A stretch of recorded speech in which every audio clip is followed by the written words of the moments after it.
So, but I mean, that's what happens when you work, bro. It was like I've worked damn near 200 hours in the last 3 weeks.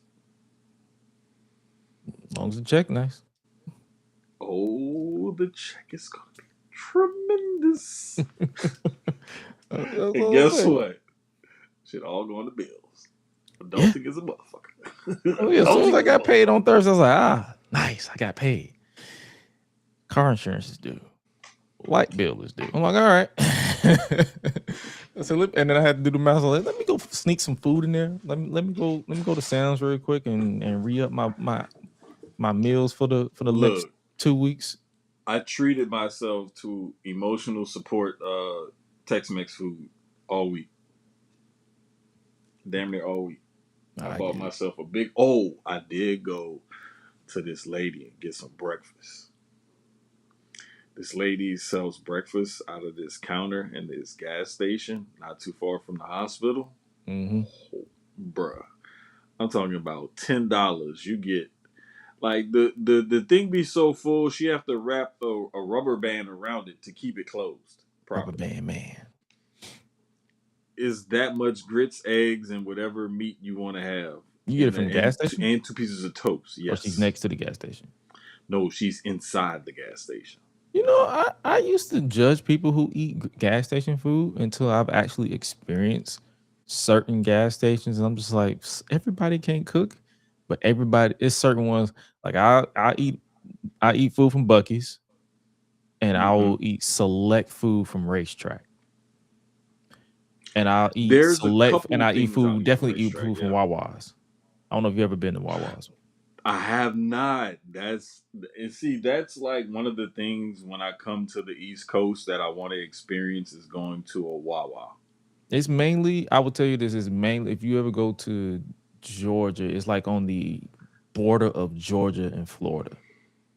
So Mm. that's where it starts, because I know for a fact that I'm closer to Florida. Every time I drive to Florida is when I see Wawa's, and I'm still technically in Georgia. I'm like, I'll be there. At the Florida border in like 30 minutes at that point, because I Did already you see know. them?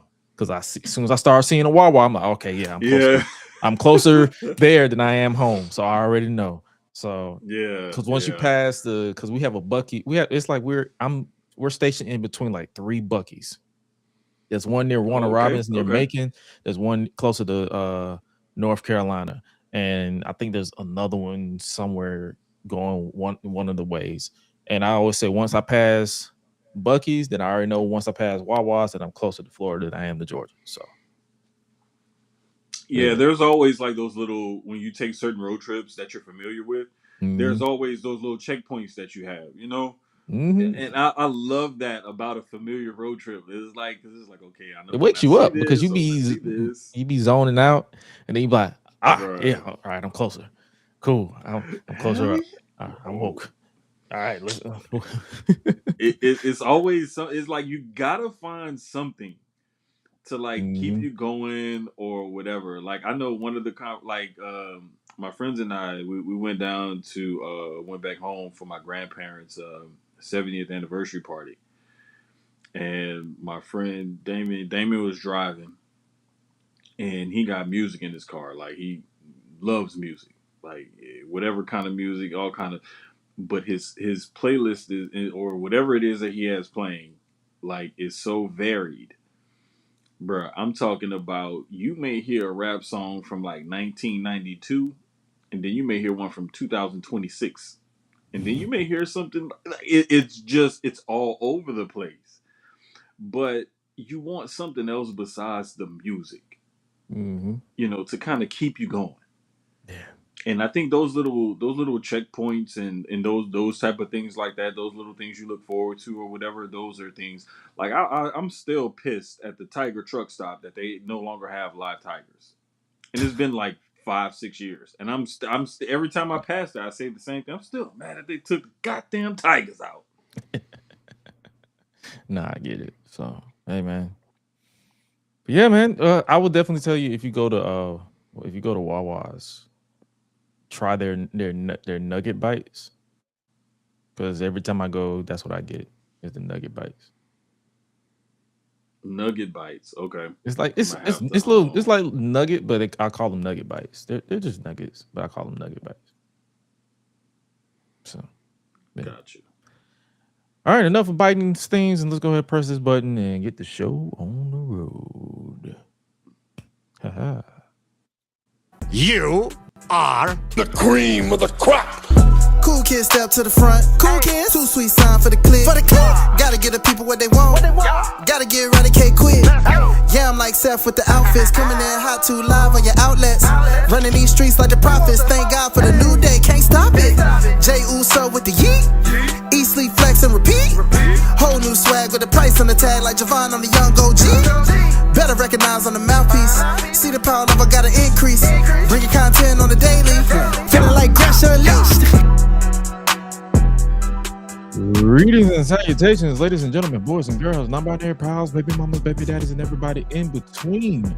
Welcome back to the Gresh Unleashed podcast. This is episode 167 of the show that brings you the good vibes to the best of our abilities. Joining you as always, the voice that does the most, the purveyor of mischief, the president of chicanery, Gresh. And joining me as always is my guy, my partner in crime, my right hand, my left hand, the giant of the five media, Jermaine. The giant, who this week is back on camera and he's looking down on the masses. What's up, brother? Bro. Okay, now I can see the damn timer. I just had the I'm on my iPad this week. Yeah. Because the laptop, like I've been working so much I couldn't like get the laptop fixed. So I'm on the iPad. So if I sound a little different and I look a little taller, it's just a different device. It goes with the aesthetics. Might have to, like when he get the camera fixed, he might have to get an external camera and just place it like right there at the bottom instead of the top and just point it up, just so we can keep the continuity. But man, this is insane. Because when you said, "Bro, you really look like a giant now," because you look like you're looking down on us, and I can't help it. Like it just is what it is. Everybody's like, look at you, little people. Look at you wrestling fans online, just with your bitching and moaning. Look at you out here debating all weekend about some shit that you can't change. Look at y'all getting irrationally upset about shit. Hey man, it wouldn't be online discourse if people wouldn't get irrationally upset about stuff. But hey man, if you guys don't know, now you know that's what we talk about: sports, wrestling, all the good nine. If you're new around here, hey, like I said at the top of the show, I'm Gresh. That's Jermaine. We're here to talk about everything and every which way. Which way you want to go? You want to slide to the AEW side? You want to slide to the WWE side? Because we got a little bit of balance this week. Like not that much on the AEW side and not that much on the WWE side. Let's go. Let's see. I think we went. Damn, I can't remember what we did first last time. Let's go AEW first this time. Okay. Yeah, cause I think because last time we went. Yeah, last time we went, I think WWE. But hey, we can't remember. I think you know the reason why I'm saying that is because I think we were talking about something, and I was like, nah, let's get that out the way right now. Oh, okay. Yeah. True. But now on the AEW side, they just went to Mexico. Mexico, don't spill anything. They just went to Mexico. It's empty. Oh, okay. I'm about to say, oh brother, you just got your technology back in order. You about to just pop shit up like, all right, hey, we just lost your man again. Shit just blew up. His water just said, fuck technology. Nah, man. AEW went to Mexico for Grand Slam Mexico. Like we talked about that on Public Enemies on Thursday. It was pretty decent show. Like it wasn't too long, it wasn't too short, or whatever the case may be. And I guess you could say the main talking point that a lot of people came out is the Casino Gauntlet Battle Royal that's going down. We can just predict already, especially after what went down with Andrade. It's going to be him and MJF kicking off the Battle Royal. Let's go ahead and get that out the way. I love this because they're continuing the story basically between the two of them, Mhm. especially after MJF attacked them. Um, and I like the way that they're using MJF and the way they're using Andrade and everything because they're trying to elevate Andrade to that main event scene. Mhm. Perfectly evidenced by him turning on them in the I can't even think of the name of the cage, the way they called it. Oh, it was just like it was their version of Rage in the Cage, but it was just a cage, like it was just a steel cage. It was like everybody they didn't have a special name for it. It was just a steel cage. Okay, because the way the cage was constructed, Yeah, it was like a round cage, but it was on the ground. yeah. It was a dope cage. But anyway, It was basically like um, a steel cage pajama prison. Remember that? yes, Yeah. bro, that's a perfect way because it's not really elimination chamber is on the apron. Mhm. This touched the ground. So I mean, it was like Hell. If Hell in the Cell was round but didn't have a top, I don't know. It was like a Basically, big ass playpen. it was basically like an extended Lethal Lockdown from TNA. Like it just stretched out. Kind of, sort of. 'Cause Lethal Yeah, Lockdown was just a six-sided steel cage, whereas I it was was just trying to out. figure out a way to not call it a big ass playpen because It that's what basically it was a looked big like to ass me. It playpen. was like you constructed a big ass playpen and put a wrestling ring in it. Yeah. And Kinda I was like like, all what we right, did growing up if we had the little dolls and the toys where we had, like, little structures around. Like, in my case, I think I legitimately, cut a hole in a box and just put it right there because I had a little toy ring when I was a Mhm. kid. I had a little toy ring with I think it was WWE, action figures, and I just cut like, I cut out a square in a box and just put it right there. I was like, "Yeah." I was an interesting kid. I love it though. Nah, but I love the fact that they're elevating Andrade in a way where they're also turning him babyface, Mhm, elevating him to that main event scene, and it's going pretty much seamlessly. Because you know sometimes how they will try to elevate someone to that main event scene, or mhm, they'll turn somebody face or heel, and it's kind of clunky. mhm, Even it doesn't matter where it is. It could be WWE, AEW, TNA, MLW, wherever you want to call it. Sometimes that turn and that scene elevation, it looks a little clunky, but it I mean it's going seamlessly with Andrade. And one of the things that I'm noticing is that a lot of those guys are really short. yeah. I, I'm just because I know MJF is short, and Oh, then I oh see yeah, them for sure. standing next to him, and I'm like, if all y'all around the same height, all y'all short. And I'm not just saying that because I'm tall. I'm saying that because like I've seen MJF next to people that I've stood next to in person, Mhm. and I see how little they are to me, and I look at how they are to him, and I'm just like, dang, y'all look. But if y'all all together, y'all all look like huge people. Shout out I to the don't know. camera It's work. just a thing for me. Shout out to the Yes. camera work because the camera work can definitely make you look taller in person. And me being in production, I've actually seen the tricks and the camera points that we supposed to point it to where they look like at a neutral ground and not look too tall or look too short. So yeah, shout out to camera work for making them look taller. Camera work and shoe lifts. Camera work and heavy on the shoe lifts. I've never subjected myself to shoe lifts. I've accepted my height, and I probably will never change that. So, hey, Yeah, all I power to feel you. weird. I feel weird wearing certain shoes that make me feel taller Mhm. because I'm like I shouldn't feel this tall. Like I know around the height that I like. So if I put on a pair of shoes and it makes me, I like I know there's something wrong. Like these shoes are extra thick on the padding on the bottom or something like that. But this casino battle royal, it's a lot of people online discourse. They're saying it's shaping up for another MJF win, right? Right. I don't think so. You think we're gonna get some solid surprises, or I already I know we're probably I gonna get some think free agents from the recent free agent pool. I would not be surprised if we get a Malachi Black resurgence or someone or I know someone who we should be seeing is a member of the Hurt Syndicate in that battle royal, because I've been asking for the past 3 weeks, what the fuck is the Hurt Syndicate? Bro, it's like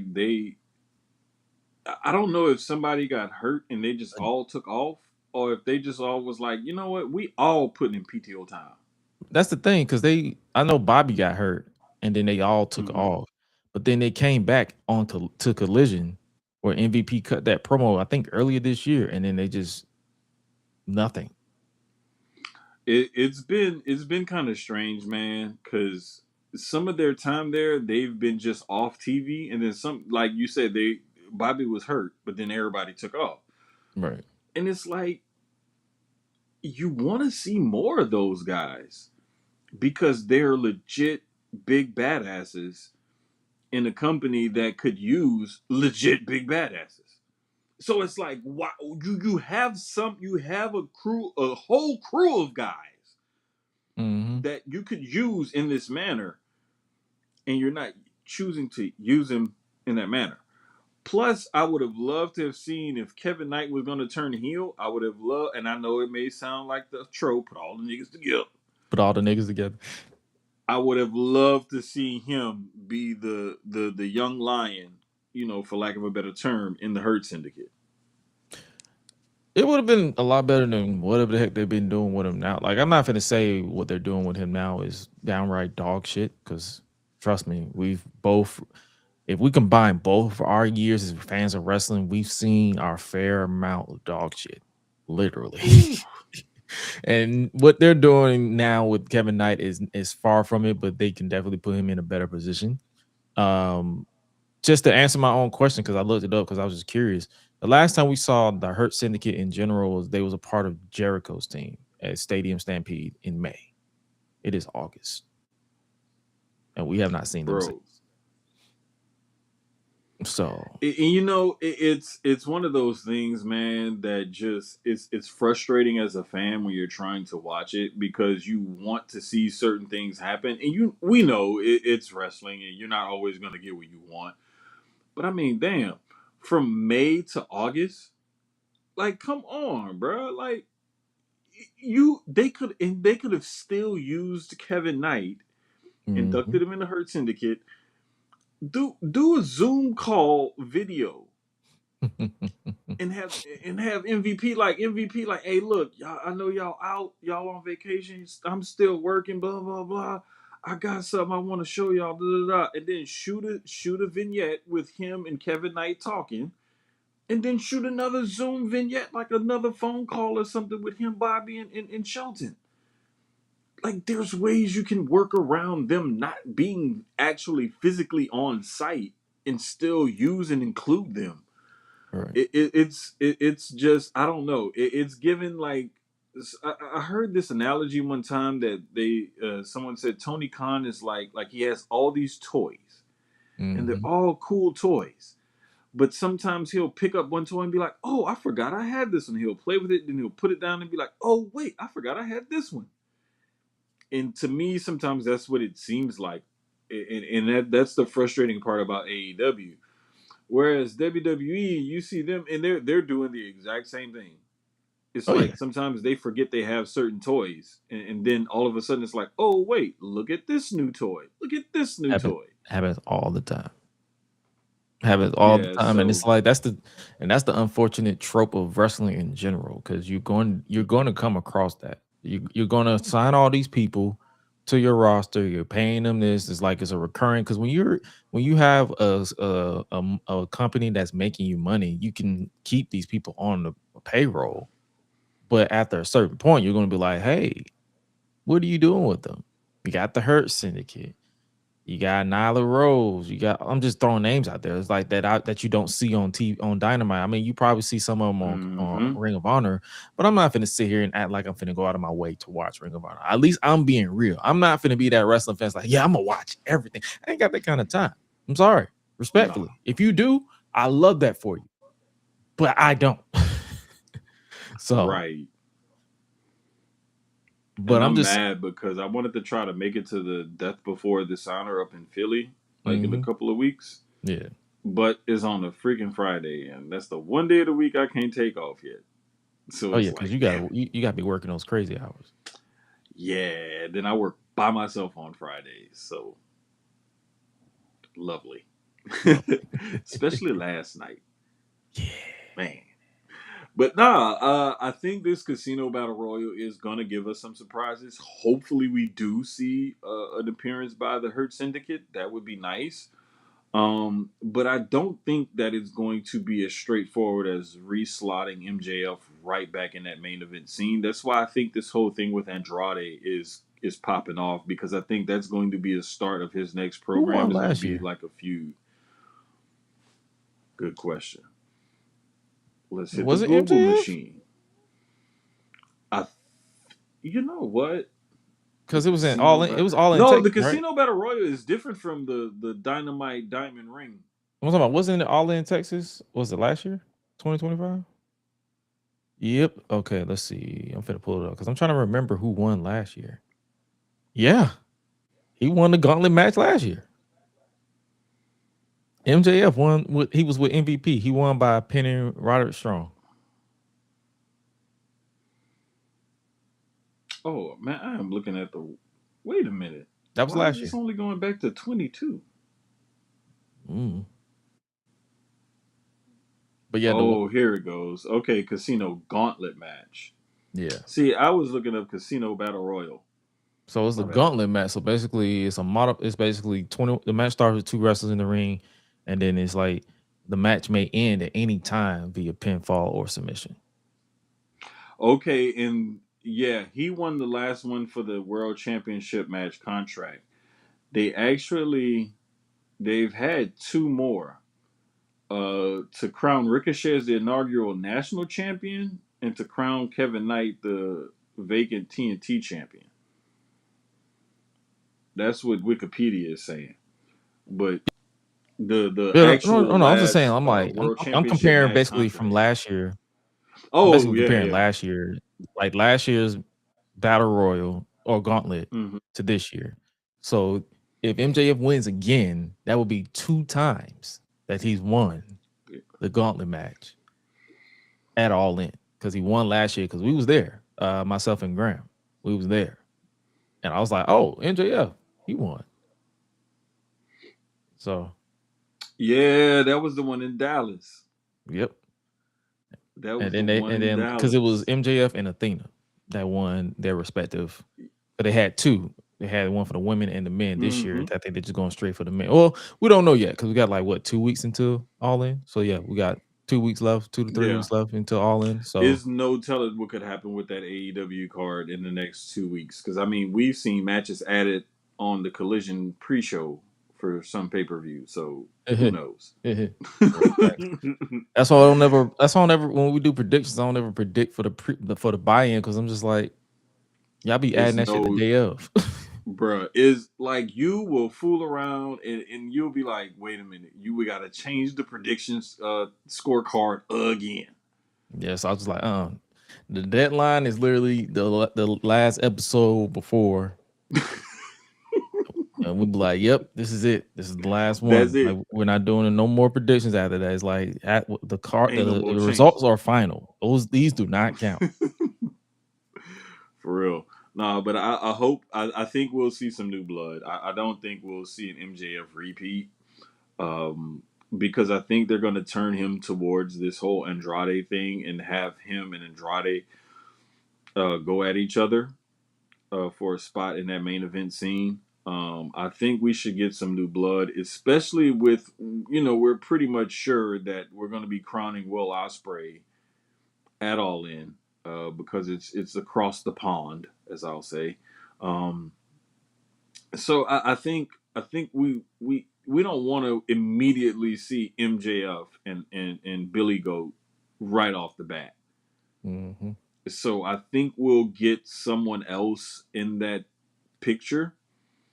That at least that's what I'm hoping for. You never Right. know. They may want to do paint by numbers and say like, "Hey, just recycle the same thing because it works." Yeah. And a lot of the times that bores a lot of in-depth hardcore fans to death. But the casuals love it because they love the shock and awe of an MJF promo, or they love to see like the bigger stars or the more known people, whereas we want to see a little bit more of a variety, Right. and play with some of your different toys that you have in your toy box. I mean, he did that with Kevin Knight at Redemption because he could have put anybody in that spot, Anybody. but he's like, let's just try Kevin Knight. Let's see what we could do with this. And I feel like a Similar lot of people to need to do that. similar to earlier this year when WWE had that Saturday night's main event where Finn Balor fought CM Punk on the build up to the road to WrestleMania. Hmm. They could have used that spot for a younger talent. They just decided that we ain't going with no younger talent. We gonna go with some tried and true. We gonna put him back towards in this main event scene, kind of like, hey, here you go, nigga. Let's just get this. It's like, hey, we already know where we're going with this. We got this. Just give it to him because we're not gonna have We Rumble just, wrestling. to me, that said, this is a tune-up match Basically. to get you right on the road to Mania. Whereas AEW, Tony Khan was like, nah, I want to showcase one of my younger talents that I'm trying to like build up. And I love that idea because he just won the TNT title. He turned heel. Like, Hmm. let's hotshot this guy. Let's wedge him in this picture some way, somehow, but make it meaningful. And I think it worked out perfectly. I agree. So, hey, All In is shaping out to be a pretty fun experience again this year. Mm-hmm. You got your matches. You got Cage and Cope versus the Young Bucks. You got Willow versus Mercedes. You got Divine Dominion versus the Brawling Birds, and obviously Jenny versus Will Ospreay. Do you feel like we get, because speaking of like reference to the free agents, because I mentioned Malachi Black, Aleister Black, or Tommy Inn, because I don't even know if he's going to come back. Do you see Kofi and Austin sliding through? You know,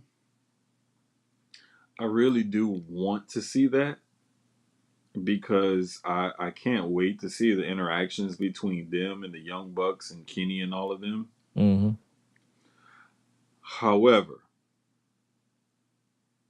a part of me wants to see them on the indies. Like, I want to see them like take a little tour and, I won't be and against it. go around before they go to AEW.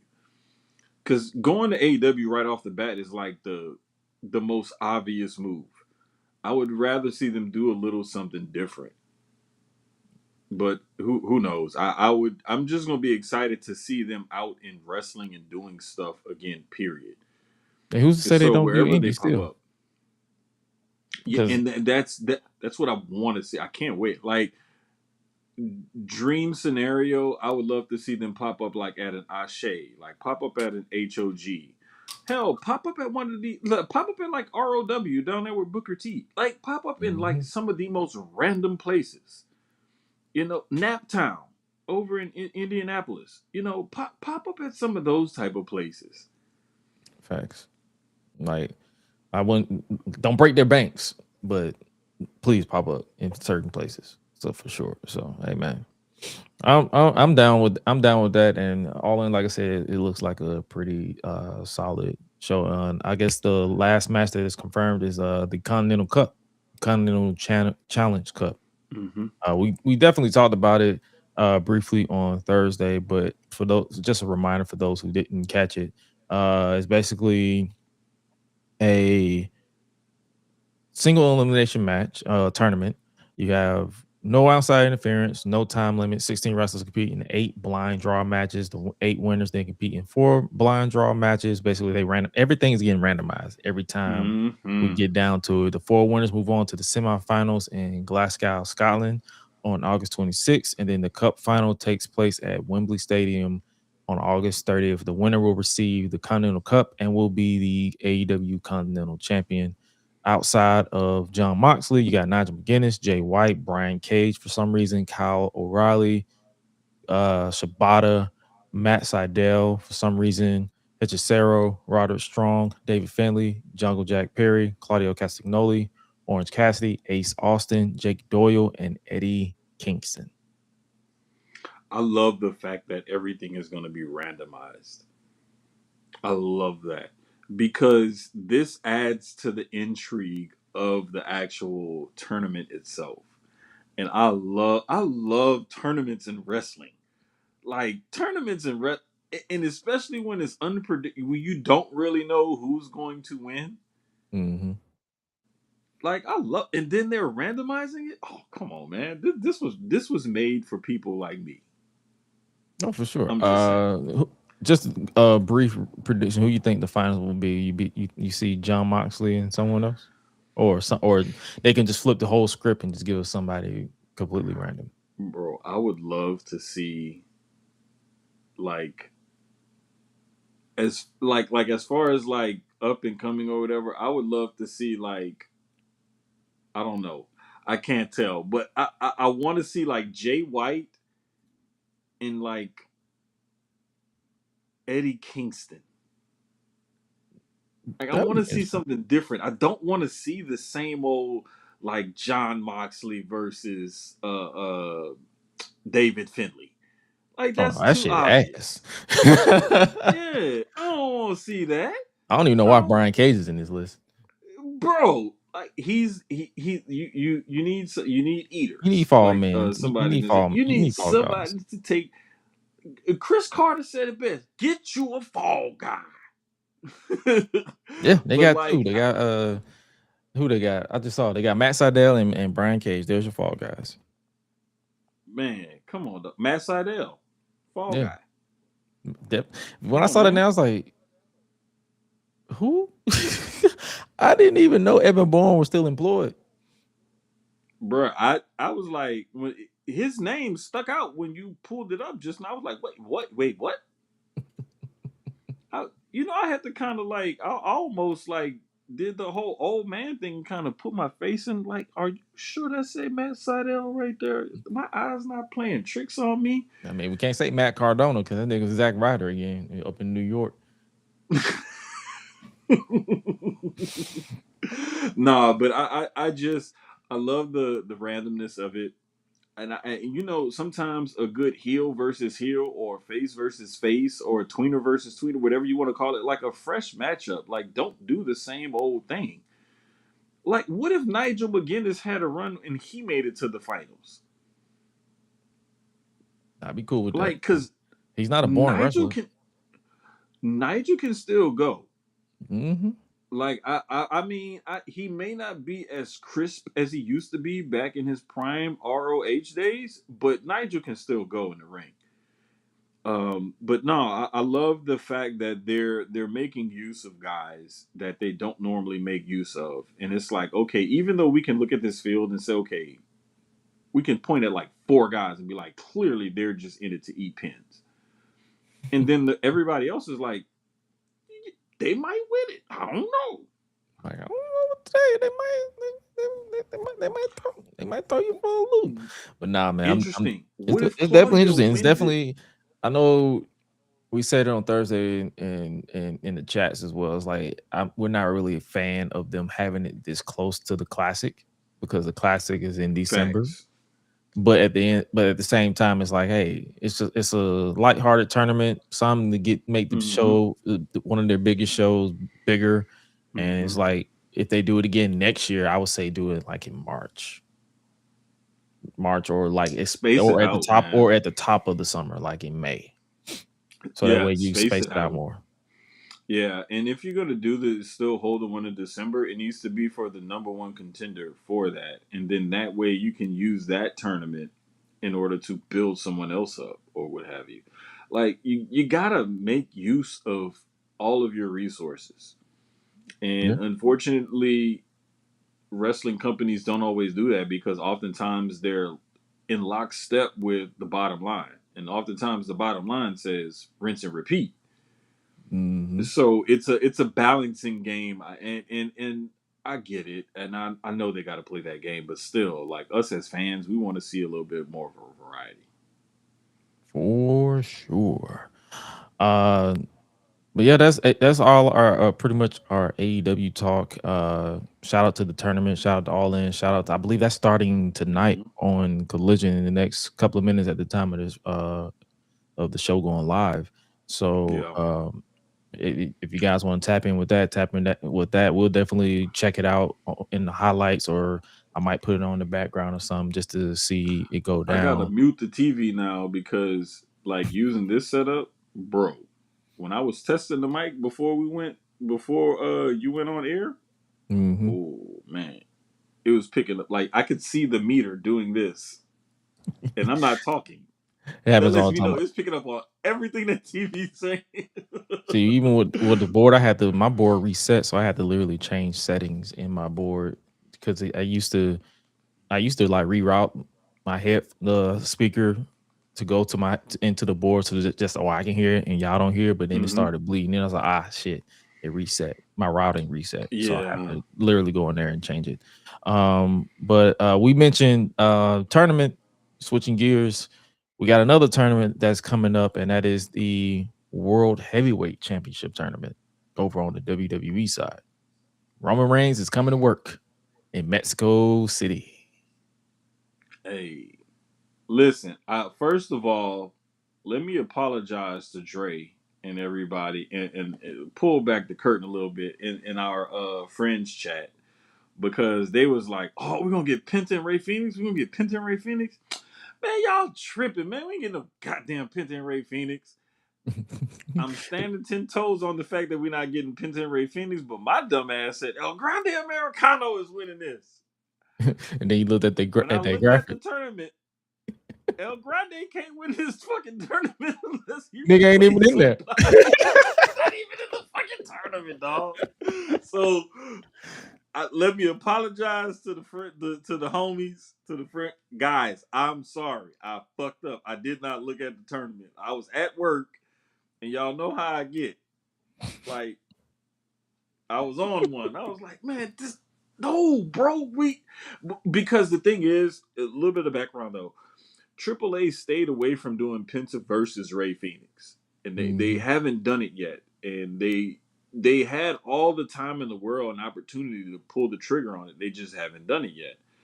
Now that WWE's pretty much taken over AAA, I don't think that they're still just gonna go ahead and do it for the right to who gets served up to Roman Reigns on a Monday Night Raw taping. That's pretty much Like, everybody in this tournament. I'm not even gonna hold you.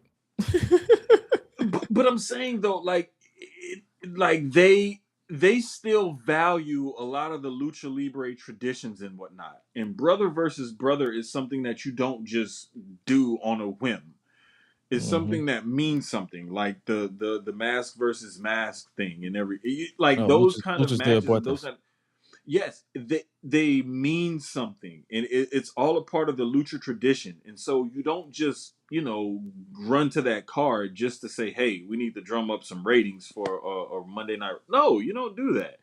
So really, You don't honestly, do that. truly, But then you remember who's running this creative, and they're gonna do exactly that.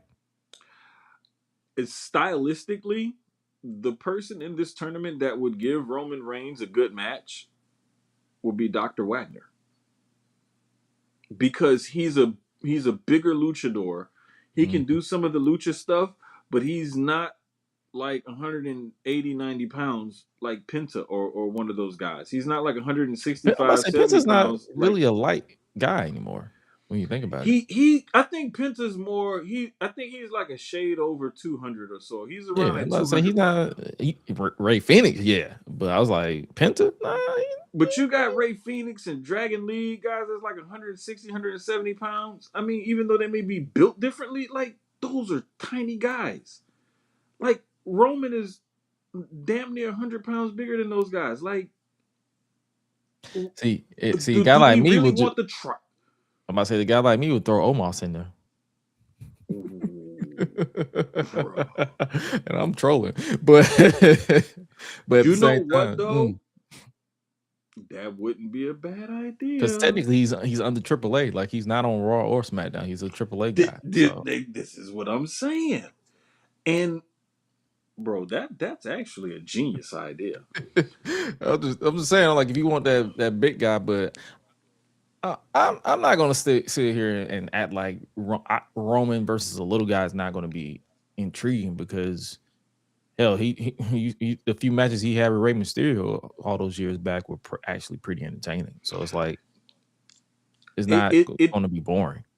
no, it has a chance to really do something. But my other point to that is, Roman's gonna have to sell some in that match. Do you really want him selling to a guy that's almost 100 pounds lighter than he is? If he's like this tribal chief, this big badass, I held the title for 1,300 days type of guy. Do you really want him seeming? I mean, if anything, the way that they usually structured his match against lighter guys, he sold a little bit of their offense, but not long periods. Right. Like they'll get a little bit of offense in, then he'll catch him, punch Like him. they'll catch him reeling, and then he'll be like, "Man, get your ass out of here." Yeah, He does it every time. Get your ass off of me. Like, what the fuck? But like you hit him with an uppercut or something, and then he'll be like, "Man, sit your ass down." I feel like if they were gonna go with Penta, they would have done that on WWE. They wouldn't have had to go through the AAA route. Well, most of these matches are going to happen on Raw. Right. Like maybe one match will be on AAA. Everything else will be mainly on Raw. But it's basically like a AAA showcase. Basically. And so that's what I'm saying. Like it just certain things like just don't vibe with me, don't make sense to me. But I mean, again, I love tournaments. This one was, as soon as people saw it and they saw Penta and Phoenix on opposite ends of the bracket, they were like, "Oh, Penta and Phoenix in the finals." Mm-hmm. And I'm like, "Damn, bro! Like, if WWE do this, like, that's really gonna be a gut punch to me, who's been like trying to really not just watch lucha libre, but like get into like the traditions and all of that of it. Like it's been a journey, and like I have people that I've asked that know about it, and like, hey, what does this mean, or how big is this, or I see such and such. And like one of the things that's been fascinating me about the way they've accepted El Grande Americano is because he's basically fully fully ingratiated himself into the culture. Mm-hmm. Speaking Spanish is one thing, but he's fully like ingratiated himself into the culture. And that's why they accept him the way they accept him. And that's why they treat him the way they treat him. And that's why I believe like he's going to be in the main event of Triple Mania against Dom for that AAA Mega Championship title. Of course, that's another reason why. I said they've already started the build to it because Dom turned on him. Right. So hey, that's why I say like I think that they're saving him for that, and so they're not. That's why he wasn't a part of this. So I don't know, man. It's still up in the air how this is going to turn out. I'm glad to see another tournament in wrestling, and especially in WWE because they seem so averse to tournaments. True. So basically, for those of you who want to know how they're going to map out, you got Raw coming up. It'll be Penta versus Laredo Kid, and then on AAA next Saturday, it'll be Psycho Clown versus La Parker, and then a week from this coming Monday on the 17th, it'll be Dragon Lee versus Dr. Wagner Jr., and then Ray Phoenix versus El Fiscal on the exact same show. And then the second round on the 24th will be Penta or Laredo versus Psycho or La Parker.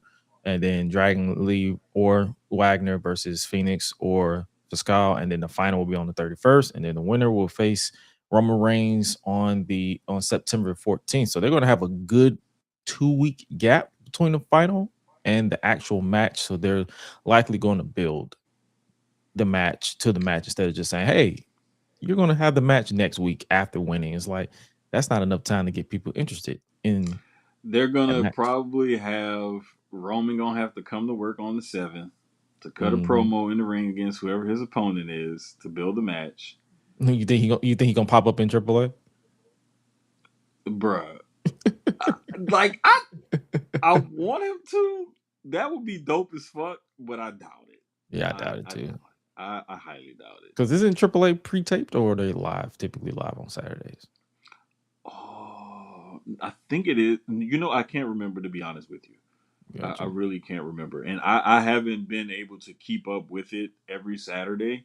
So like this Saturday, well, since I got off earlier, I can't even say this morning. I just say earlier. Mhm.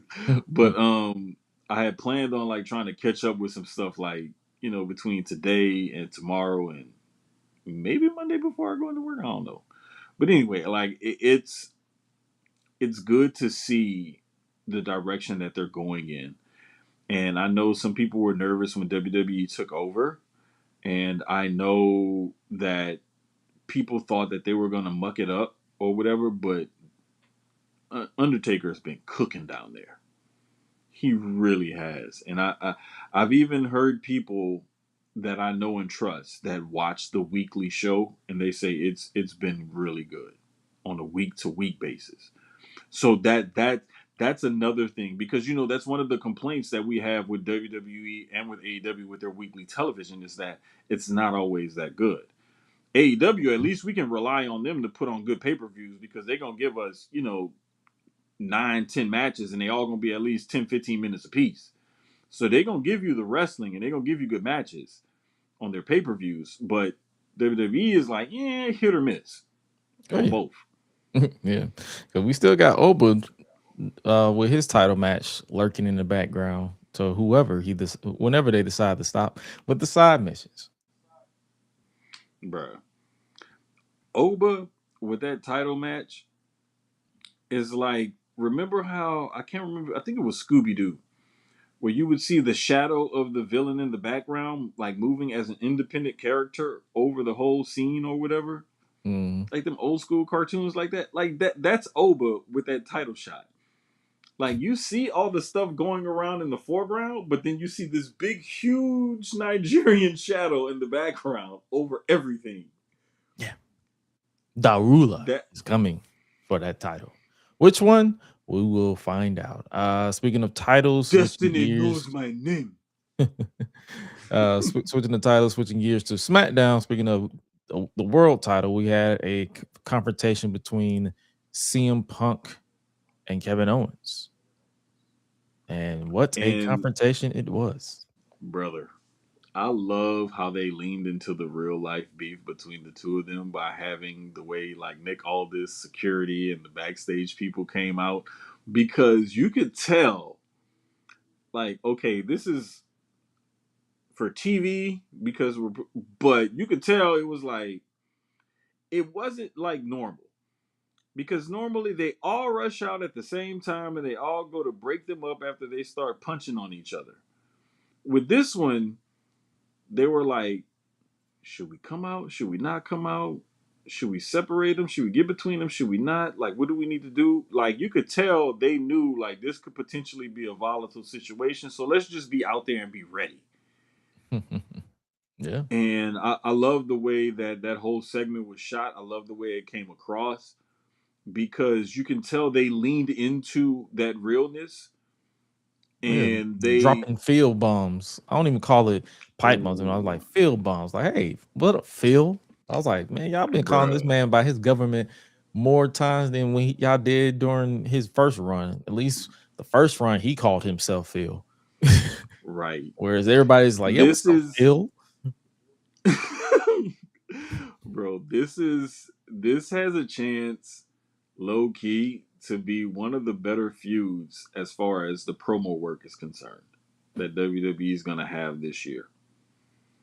Because they really don't like each other, and they really have a real genuine like dislike for each other, and it's been going on for years. And so 2 decades actually, since like 2004 or 5. 4, 5, 6, something like that. Like, lean into that shit. Like, let them cut loose on each other. See how far we can push this. Like, yes. And KO's been out for like the last, like he said, 17 months. Year and a half. Like, you already know he been itching to get back into the ring. And his first feud when he comes back is with Punk.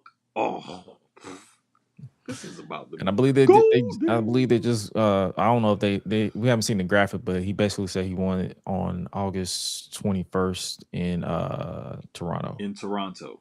Yep. So that's when we're gonna get the first match. And speaking of Toronto, his last match before he went away with injury was against Sami Zayn, who went on another tirade. He was just irritated with everybody, all backstage. He went in on Kevin, he went on Punk, he went in on Nick, all this like, yo, you stacking the odds against me, this, that, and the third. I'm just like, I understand, brother. You've been screwed. Say, bro, psycho paranoid Sammy is my favorite Sami Zayn. And I like how Punk just laughing in his face when he's like, bro, my hand wasn't broke out smacking. He's like, no, you wouldn't. You weren't gonna do shit. No, you was not. he literally, a grown man looked at you in your face and said you were not going to do anything. You should have used your other hand and still smacked. Like, bro, it's like psycho paranoid conspiracy theory Sammy, upset at the world Sammy. Like, he passed like white meat babyface Sammy for me, like during the pandemic era. When he was doing the whole when he chained himself to the entrance and was sitting in the entrance with that sign, like for the whole episode of that Raw or SmackDown, I was like, bro, do you know how fucking talented you have to be to stay in character for 2 straight hours? And you can't go nowhere? Like, bro, just to sit there for 2 hours and not have to go pee. I'm pretty sure he had to go pee at some point. Bro, I know. Bro, I drink a lot. I drink like a gallon of water a day. Like, they probably cut away. They probably cut away during the show. It's like, okay, camera over there. I'm drinking one of these. What is this? These electrolyte beverages. I love these things. He said, here's a bottle. Like, here's a bottle of water. Sam, go. Okay. Sam. 2 minutes and 37 seconds till we come back from some commercials, Sammy. Okay, cool. I'm almost done. Give me another bottle. I ran out. Hey, Sammy, we got a 32-ounce Gatorade bottle we're going to give you. You're going to have to use that for the next hour. All right, cool. And look, he could just stick it behind the guardrail because there ain't no people there. No, just stick it behind the guardrail, dog. And then when it's full, like, yeah, take it away. Go throw it away. Just throw it away. Don't even empty it out. Just throw it away. I wonder who had to throw away Sammy's pee bottles. As long as it wasn't me, I'm cool. Anyway, man, but no, like I love that character, and I love how they're using him and how they're keeping it going. Because a lot of the times, like, these kind of characters can run their course and they can kind of get annoying, and it's like, all right, shut the fuck up and get out the way. But like the way he's keeping it going, and like, bruh, the way he talking to Johnny Gargano and Candice. Oh, bro. And I brought that up on purpose because I know that kind of chaps your hide. But I give up. I give up on Johnny. Like, I have never given up on a character to the point that I've given up on this man. I was like, yo, he's been planking since the end of January. It is freaking August. I'm like, brother, you've been planking for 7 months. What is going on? Who approved this? Like, what? Like, at first I was like, okay, this is gonna lead to something, and then because whenever Tommaso Ciampa left, he has been planking since 2 weeks before that man left. That's how long he's been planking. Because he started planking, he's like, I'm like, don't call my best friend an asshole or something like that. And they made it shirts, and then he started planking, and then Tommaso Ciampa left, and he's been planking ever since. Bruh, whatever they do, I need them to like what I would love. You know how Blake Monroe's been attacking everybody backstage? I need her to attack Candice. She did. No, but I need her to like attack Candice and then like beat up Johnny or something. It's something got to spark him. Something got to do it. I need somebody to like jump off one of them other things and elbow the shit out of Johnny in his back. I don't do something. Watch he no sells it. Bro, oh, you know what? Have whatever he's planking on, have somebody push that shit and like make it look like he fell off the dock or something. Yeah, let's kill off Johnny. Let's just kill this nigga off. Just forget, kill him off and just have him be backstage as a producer and call it a day. Jason Jordan, move aside. Johnny Gargano is about to help you produce. We're done here. No, even better idea. Have Candace wheel him out to the ring in traction in the wheelchair. Stuck like this, still planking. Yes. Just stuck planking in the wheelchair. He's still planking. His body just stiffed up. The impact of the impact, his body just stiffed up like this. He just like, you know what? Yeah, let's do it. Let's do it. Go for it. He like have him in a full body cast and just be like just stuck in a plank. We could not get him to release his muscles. He's legitimately catatonic into a plank. And then they do like a Raw or a SmackDown in Cleveland, and he's in front of his home crowd, and then he just snaps out of it. And he turns into Johnny freaking Wrestling again, and then he puts on like a 12-minute banger against Chad Gable for the IC title. Come on, man. You got to get with that. Yeah. I want to. Anyway. But will they do that shit? No. Because he's going to be still planking for the next 6 months. Exactly. He probably going to plank out his damn contract. Yeah. So, yeah, I looked it up. He's been planking since January 21st, 2026. And he briefly came out of the plank to win a gauntlet eliminator to face Miles Bourne at Stand and Deliver early this year. Oh, yeah, he did, because he briefly snapped out of it and then went right back into the plank. Legitimately, after he lost, he literally went right back to the plank. I was like, yep. All right. The shit is crazy, though. But no, like, this whole, like, the KO Sammy thing, they can always keep going back to this and playing off each other. And this is also why I like to kind of transition, like why they keep going back to the whole Cody Punk, Cody Randy thing. Because there's history there that you can go back to and you can play off of and whatnot. So that's why I love like when they have these kind of stories, but they know how to go back to that well the right way. Because sometimes they go back to the well and it's like you're doing the same damn thing. But like go back to the well and revisit a different aspect of the story if you're going to go back to it. Like I was surprised that they actually decided to quote unquote close the chapter on Seth and Roman at SummerSlam. Mm-hmm. That was pretty good. That was pretty good. Normally WWE fumbles those kind of things, or they'll say they're closing the chapter, and then they go right back to it. Yep. Famously, The Rock and John Cena, once in a lifetime, and it happened the very next fucking year. That was funny. I'm like, you're a fucking liar. All right. What the fuck? Like, okay. But no, like I love the fact that they're going back to this, and I want them to continue to interweave stories together and have different things happen like this and just show a little bit of variety and show us something different. Like, don't keep painting by numbers and don't keep going back to the same damn wells over and over. That shit gets boring after a while. And I know it's a cash cow and I know it makes money, but goddamn it, sometimes y'all need to switch it up a little bit. You know what? I agree with that because we're going to get back to the Cody and Randy in just a second. I need y'all to switch it up a bit because, hey, Chelsea Green is the interim women's champion, or I guess you can drop interim because Rhea is out for the next 6 months. She just had knee surgery.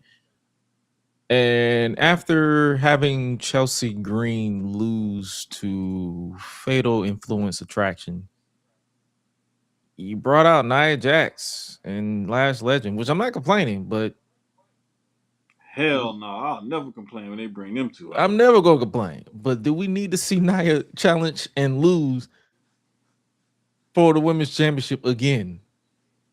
Because you know it's a customary. Hey, your first feud as a babyface champion is Nia Jax. Nia Jax is like their like their Dolph Ziggler. Literally. She's like but you need those type of utility players though. You need it, but you at the same time, you know how we just saying like switch it up. Switch it up. Yes. And stop having, your big badasses look so fucking weak sometimes. Mm-hmm. Ain't that the truth? That shit gets on my nerves. I don't care what company it is. Like, don't have your big badasses look so fucking weak. Like, make them legit big badasses to where you don't have to have a whole program of them squashing people and getting the big bad angry person to build them up only to get them beat up again. Like, you shouldn't have to rebuild and repackage a badass. They're a badass. They're physically bigger than than most other people than they're in the ring with. You don't have to do anything to build that. It's naturally there. Yeah. But hopefully we'll get some chicanery, some type of tomfoolery or something, and Chelsea Green will like roll her up. I would love for Chelsea to roll her up and like have her feet on the ropes to get the 1-2-3 pin over Nia. Like, have Chelsea retain in chicken shit heel ways, but she's gonna get cheered for it because people love her. Facts. So I mean, and the thing that I love the most about this is like I hate when people say a person deserves this or deserves that.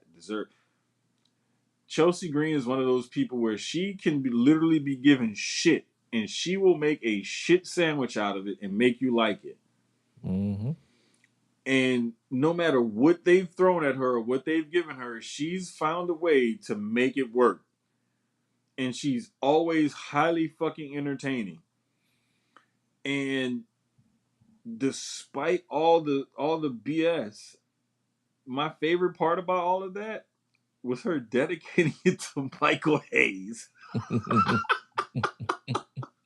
What's that line that he said on Unreal Script, or do you feel like he really legitimately felt that? Because Unreal is reality TV, and reality TV is scripted as hell. Do you feel like he actually felt?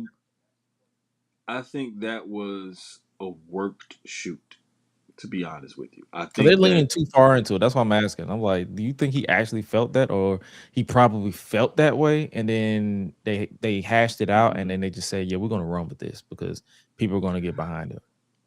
No, I think he legit felt that way, and I think he legit said it or whatever. And I think that once they were doing post production and stuff, and it got out, and it was like, ooh, that kind of looked bad. And then he probably was like, well, look, you're typically slotted in this slot, and you're typically da da da da.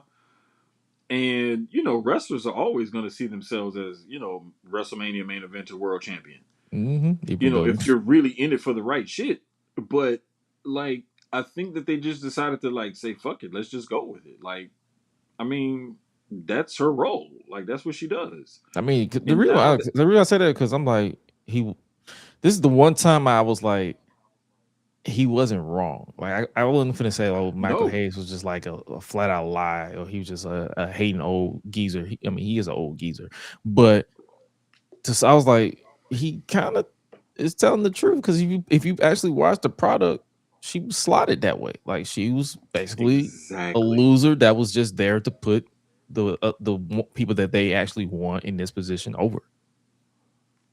Thank you. And it's okay. Like, again, you need certain people in certain positions on the roster that are going to help prop other people up and make other people look better. And so what I don't like is the fact that you want to limit her and think that she can't ever break through that glass ceiling.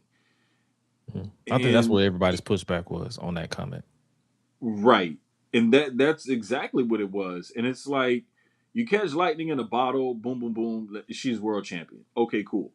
Like that could happen to anybody at any given time. And I mean, look at the way Mick Foley was treated. He was brought into WWE as an afterthought just to have another opponent for Taker. True. And look what he ended up doing. Great. 3 faces of Foley. Right. You can never say like, oh, this person is just this or they're just that. because you don't know how the audience is going to react to them, and you don't know how much they're going to cook once you give them something. So it's like you got to kind of balance it out. But I mean, for the most part, everybody has their slot, and he wasn't wrong, like you said. But I mean, you just never know. And now that we're here, I would love to see them give her like at least a short little run with the title.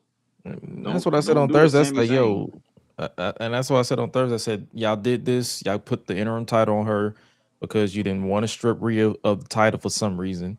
And now, well, I get why y'all didn't want to. Y'all was like, y'all was trying to avoid surgery, but now that she had the surgery, it's like, now you're in this position. Run with it. Don't just change your mind because you got Rhea out and you're like, well, let's get the title on someone else. Let's get the title on Nia Jax, or let's get the title on Jade or Charlotte. Nah, ride this wave, ride the momentum, see where it goes. And Mm-hmm. then if it's a huge success to where she becomes a permanent stay in your main event scene, hey, you have a happy accident that you tried to push back on, but hey, here you go. Or if it flops, then you can always say, hey, at least I tried. Bro, is to me a lot of the times, and y'all know I love cooking. I love my food analogies, but a lot of the times with things like this, it's like you get in the kitchen and like one of my favorite cuts of chicken to cook is boneless chicken thighs because they're juicy, fatty, flavorful. Like you Depending on can how you do cooking damn near though. Some anything with that. people be cooking with the thighs, it be dry as shit. If you dry out a boneless chicken thigh, your Mhm. ass can't cook. Yeah. I'm sorry. And if you fucking with chicken breast, just stay out the kitchen. I think that was one of the things that I was able to bake and maintain the juiciness of it. Where I Mhm. had like some of my ex-wife's family, how did you do that? Like really, how did you I've been cooking as long as you've been alive and I can't bake a chicken breast and keep it juicy to save my life. How? I'm like, it's kind of easy. But anyway, like you want to get in the kitchen and experiment sometimes, and you come up with something you're like, oh shit, like I didn't have this ingredient, or I only had this to work with, but I made this great dish, or I made this great marinade, sauce, flavor, whatever. There are some times where you have happy accidents and it works out for the better, and next thing you know, that's a permanent fixture on your menu now. This could be one of those things where you have a happy accident and it fucking works out. But You like just you gotta ride said, the wave. they thank you. They need to ride this wave because even the shirt where interim is crossed out and everything, like Mhm. you already got merch for this situation. Because it's a Chelsea thing to cross out the interim part. So it's like, hey, Bro, see if that sells. And if it sells, because y'all big on numbers, if that sells and people start really buying her merch, you might have to just go all in and just be like, you know what? Chelsea's our girl for the time being. Let's do it. Let's see how bro, far this the goes. the other thing, the other thing with this is she's she's pretty likable, not just by the audience, but seeming like in the locker room and stuff too, because she's doing whatever they ask her to do with whoever, however they say to do it. Like when they on the last Unreal, when they talk whatever, when they talked about that ladder spot, Hmm. she's fucking afraid of heights, and she fell off that big, tall, 20-foot ass ladder through two tables. Oh yeah, I remember that. Like, bruh, like she went to a dumpster and got nasty with dumpster juice and trash and shit. And roll with it. Like she turned it into like her gimmick for the last, I think the next like The 2 next, weeks like, after. thank you, because remember Raw in Atlanta when she went up to the box with Uh-huh. Jade and And it was Bianca. like, oh, Ooh, it was like, oh, come on, man. oh, I was like, oh, Like, hold on. bro, Why you up here? bruh. When she became United States champion and she had the whole president gimmick and the secret Hervis and all, bruh, come on, bruh. Hmm. Come on, bruh. So Like, hey man, let Chelsea run with that shit for at least 3 or 4 months and see what the fuck and happens. don't pin her again because her getting Please pinned don't, like 5 days, 4 days after winning, I was like, all right, bro. and like it pisses me off, but I kinda the only reason why I kinda get it is because you want it's almost like she's an accidental champion and you want to keep her vulnerable. You don't want to make her seem invincible. Right. No, I get it. There's But I'm other just like, ways to after a do that while, shit. it's like, come on, man. You can't. There's other ways to do that shit. Yeah, you can't just have her. I mean, So, did they win? Did they win clean? I think they won clean. I kind of went on autopilot watching that match. So I'm not even going to lie to you. But hey, man, that's where we are. Couple of tidbits too. Baron Corbin is still the United States champion after his cheating against Trick, and that led to backstage with Carmelo Hayes popping back up on TV.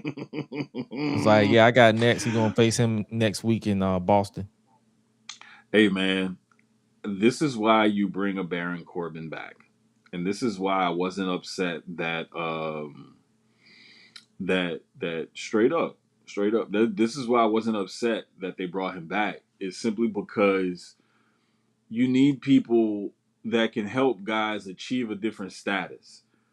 And if a Carmelo or a Trick or whoever gets the best of a Baron Corbin, like he's a former King of the Ring winner, he retired Kurt Angle, blah blah blah blah. Like he has skins in the game. He's a solid vet. Every time I hear that part, that stat, I just laugh. Bro, I was trying to slide it in to see but you laughed anyway. Like every time I hear that, I'll be like, yo, that did happen. Pause. I just read that sounded wild. Yeah, that did sound but crazy.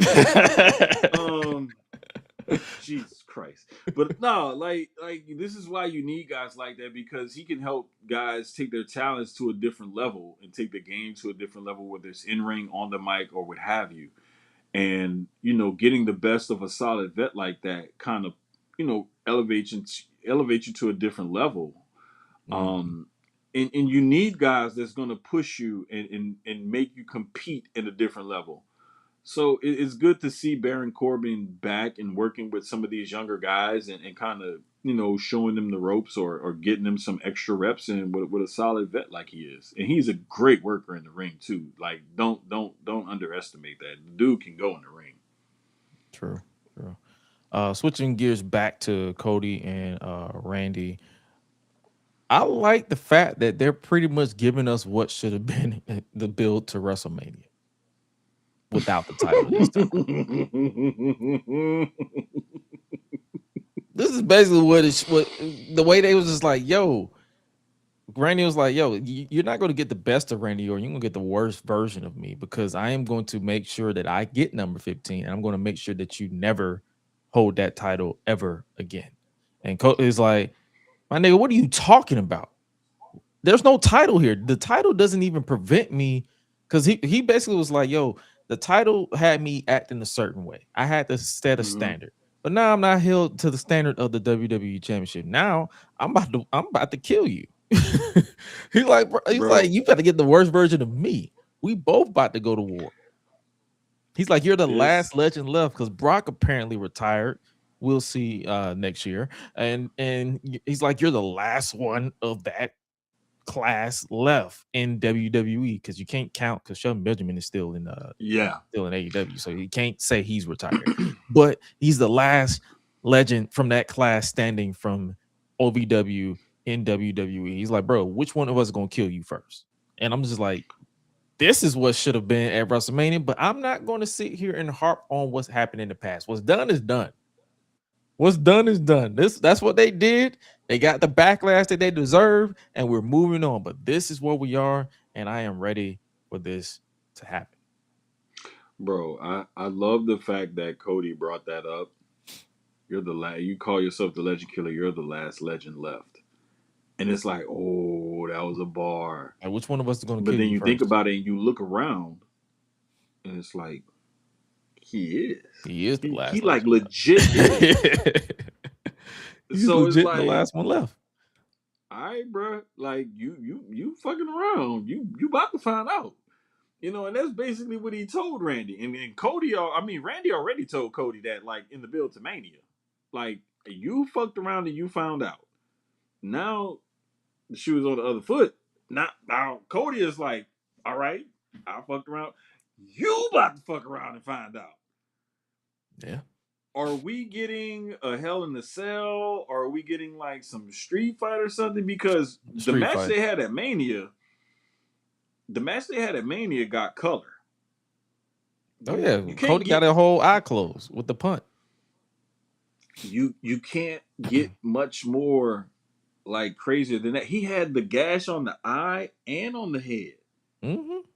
I didn't realize. I thought it was just the one like on the face or whatever. But Nope. then when I watched Unreal, that's when I realized, oh, it was one on his head. Yep, and he did not tuck his head to protect himself from the punt. He legit took the punt to the eye. Bro, this is how you know he's a real sicko. Because he was like, man, it's Mania. It's Mania. It's like, brother, no. No, it's my life. This is my face, my head. Like, what? The CTE is real. This is my life. This is all I got. I live and breathe this business. Bro, like, I love that what Dax used to say for FTR. I love my wife. I love my daughter. I love this business. That's literally what Cody basically be saying when he does that stupid shit. Dog, So that shit is hilarious. Oh man, but nah, I'm interested to see where they go with the with this match. It definitely has to be a street fight. Like I don't know if they want to keep, because I think they're trying to make Hell in a Cell a special attraction. They need to keep it that way. So I thought they're going to have 2 Hell in a Cells in the same year. This needs to be like Extreme Rules, no holds barred, street fight, however you want to call it. Yeah, the tagline don't matter because all of it be the same. You're gonna get the Slim Jim table. You're gonna get the Wingstop steel chair, and you're probably gonna get the Magic City Kindle stick.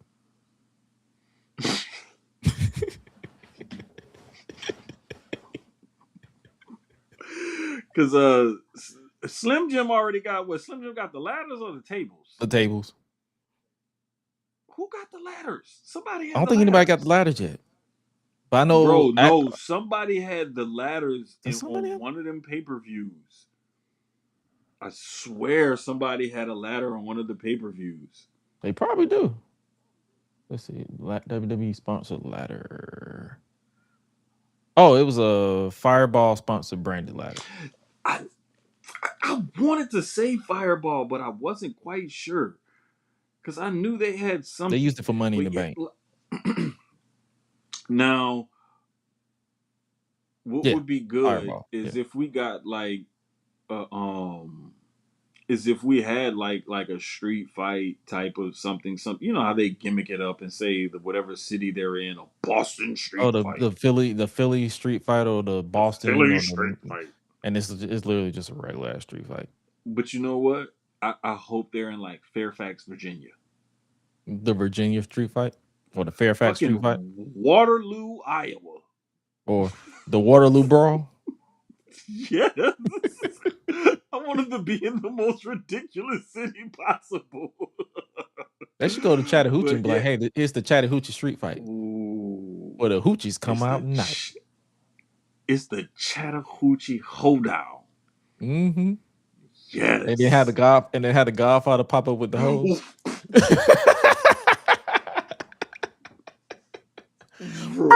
It's like as soon as Randy Orton go for the RKO, you hear the whole train. As you can see, we are not serious at all. at all. And that's the fun thing about wrestling. We barely take this shit serious because it don't. We're fans of it, but we've been knee deep in this industry in some way, shape, or form to the point where we don't crash out about it no more. Yeah, man. Lighten up, Francis. Man. But yeah, I'm definitely interested in that. And then we had the main event for SmackDown, which was the first time ever. It was Jade Cargill versus Charlotte Flair. I was not disappointed, but I wasn't like totally happy. I was not happy with that finish. not because of who showed up. It's just it was the miscommunication, which to me makes it look real because in a real fight you're not choreographed. But the only reason why I wasn't a fan of the finish is because I knew that was all they was going to be talking about for the next couple of days, and I'm just like, you know what, y'all have it. But overall, I enjoyed the match. Yeah. Right now, I got caught off guard because Orange Cassidy and Matt Sydal are in the ring right now on Collision, and I Yeah, think this is Claudio going to be a fun just little. advanced. Oh, okay. I wasn't paying attention to that, but for some reason, like I looked, like something caught my eye, and I thought he was about to do the whole pocket thing, but then he did just whatever. But anyway, no, Oh, this but was to ask that question, what you say you're not mad at it, but you're not necessarily happily. What's no, wrong with that's that? what I was gonna say. I wasn't mad at it because it wasn't as clunky as most people think. Because a lot of people they'll say Jade is still green, she still needs to learn how to wrestle, and they'll say Charlotte is good, but she can't lead a match. She's not. And so you would think that those two ladies going at it in the ring would be clunky, and it Mhm. wasn't. Nope. It in the way that I think that they got both of them to perform so well in that match was the very start of the match. If you notice, they got really physical with each other with the lockup and everything at the start of the match. And one of the first spots in the match or one of the spots in the match, like really physical. They did a lot of really physical stuff, like the slam on the table, that shot that you just shown off the second rope with that Mhm. move. Like they had a lot of hard hitting physical stuff, and I think that's how they got them both jump started. Let's have a little bit of a tussle in the beginning to like kind of kickstart each other and then go from there. And it seemed like that's what helps. Um, One of the things that I got that from was just some old school stuff of like Stone Cold talking about how he and Rock would have hot starts to their matches. Oh yeah, the And if brawls. you look at the Rock and Stone Cold, how they started most of their matches, they started off with a brawl, like a fight, to get it going first. Mhm. And sometimes you'll hear athletes say that, like they need a little something to get them going. Like a football player, I need that first, get knocked on my ass. Or like a basketball player will say, I need that contact, driving to the lane, or whatever it is. Sometimes wrestlers may need that physicality in a match before they like snap into it and really get into the groove of a good match. But I definitely think that these ladies are going to have more matchups down the line. I definitely think that there'll be much bigger stakes. But Mhm. I think that was a nice start to hopefully their one-on-one, matches down the line that we will get to see more of. Oh yeah, and hopefully next time as they build to it, they don't inadvertently award their opposition with an opportunity. They actually screw them out of said opportunity, and I make them look dumb. Yeah. Yeah, but Yeah. yeah, obviously, like the match came to the climax when we saw the main roster debut of Tatum Paxley from NXT. Bro, that picture right there is so dope because the way she did that dive, that crossbody off the top of the rope to the outside, Mhm. she like spread full eagle and Just made like, herself look like, bro, she looked like how you see people parachute out of a plane, they be like, "Eh." mhm. That's what she looked like. She's the type that's there for the vibes. Like she's not. You can tell she's not nervous. Like Oh some hell wrestlers, no. especially modern wrestlers, you can tell. You can just look.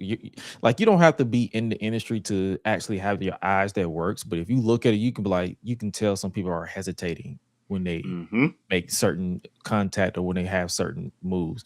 Tatum, on the other hand, is just like, fuck it. If I die, I die. She's basically a gothic version of Ilya Dragunov. Where is he, by the way? She's like where he just like, if I die, I die. Fuck it. I want to say somebody's at one point he had visa issues, if I'm not mistaken. I wouldn't be surprised, but I'm just like, Somebody bro. was I don't know. I'll have to research it again, but I think like within the last few weeks, I think I heard somebody say something about visa issues or something. I don't know, but again, it almost seems like we were saying how Tony Khan and Triple H do, for lack of a better term, like oh, I got an, oh, look at this toy. I forgot about this one. Oh, look at this one. Oh, look at this one. But Tatum just, the way she stepped up to the plate and she didn't seem like a deer in headlights in that moment and just like, hey, I'm here. Let's do this. Love it. And supposedly Charlotte was the one who wanted Tatum to get the call up to work with her and Alexa Bliss. That's a rumor that's out there. Interesting. Well, it was I think it was by false finish that said it. False finish or Fightful, one of them. Somebody put it out there, but I just know it was somewhat trusted because I was like, okay, this doesn't look like one of those like. And it kind of fits into Alexa's like sword of dark side. So it's like, because I know a lot of people thought she was just going to go to the main roster to team up with Lyra because of their history in NXT. But if you pay attention to what they're doing with Lyra, I don't think they know what the fuck they want to do with her. So we'll see.